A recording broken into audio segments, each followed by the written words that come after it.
వైసీపీకి చెందిన మాజీ మంత్రి వెల్లంపల్లి శ్రీనివాసరావు అండదండలతోనే నిషేధిత ట్రామడాల్ మందులు విక్రయిస్తున్నట్లు టీడీపీ అవనిగడ్డ పరిశీలకులు కనపర్తి శ్రీనివాసరావు ఆరోపించారు. అవనిగడ్డలో శనివారం సాయంత్రం విలేకరులతో శ్రీనివాసరావు మాట్లాడారు. అవనిగడ్డకు చెందిన కొనకళ్ళ రామ్మోహన్ నిర్వహిస్తున్న భార్గవ్ మెడికల్ షాప్లో నిషేధిత మందులు పెద్ద మొత్తంలో స్వాధీనం చేసుకోవడం జరిగింది. దీని వెనుక మాజీ మంత్రి వెల్లంపల్లి శ్రీనివాసరావు హస్తం ఉందని శ్రీనివాసరావు ఆరోపించారు. పూర్తి స్థాయిలో విచారణ జరిపితే అసలు నిజాలు బయటకు వస్తాయని, విద్యల గడ్డగా పేరుగాంచిన అవనిగడ్డలో నిషేధిత మందుల విక్రయం దురదృష్టకరమని శ్రీనివాసరావు, బచ్చు రఘునాథ్, కర్రా సుధాకర్, మేడికొండ విజయ్ మండిపడ్డారు.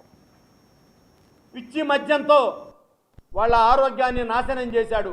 ఎవరెవరు తీసుకున్నారనే దాని మీద ఖచ్చితమైనటువంటి విచారణ జరపాలి. ఈ డిఎస్సికి వచ్చిన పిల్లల్ని ఏమన్నా మాయ మాటలు చెప్పి వీళ్ళేమన్నా వాళ్ళకి అమ్మారా, ఇంజెక్షన్స్ ఎవరికి అమ్మారు, ఇవన్నీ కూడా తేలాల్సిన అవసరం ఉంది. ఎందుకంటే ప్రజల ఆరోగ్యంతో కూడిన విషయం ఇది. ప్రజలుగా మత్తు మందుల్లో దించి మీ డబ్బు కోసం మీరు ఈ విధంగా కక్కుర్తి పట్టడం చాలా దుర్మార్గమైన విషయం.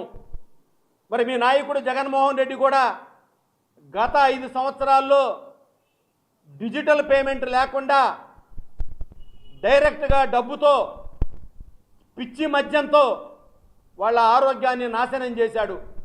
ఇవాళ చూస్తే ఇక్కడ వెల్లంపల్లి శ్రీనివాసరావు అనుచరులు ఈ విధంగా చేస్తూ ఉన్నారు.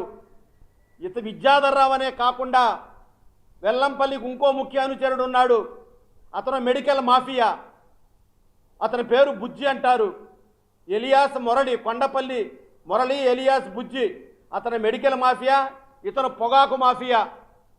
ఈ భార్గవ మెడికల్ షాప్ రామ్మోహన్ వాళ్ళ అన్న విద్యాధర్రావు.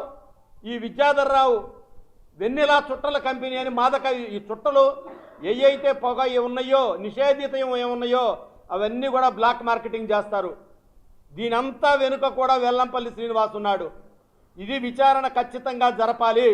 నేను ఒక్కటే డిమాండ్ చేస్తున్నా, లోకల్ పోలీసుల చేత కాకుండా ఎన్ఫోర్స్మెంట్ డైరెక్టర్ వాళ్ళు అరెస్ట్ చేసి వాళ్ళు విచారణ జరిపి వాళ్ళు కస్టడీలో తీసుకుంటే మాత్రమే నిజాలు వస్తాయి తప్ప ఈ లోకల్ పోలీసుల వల్ల మాత్రం సాధ్యం కాదు అని చెప్పేసి ఈ సందర్భంగా తెలియజేస్తా ఉన్నా. ఎవరెవరు తీసుకున్నారనే దాని మీద గుంటూరు జిల్లా తాడేపల్లి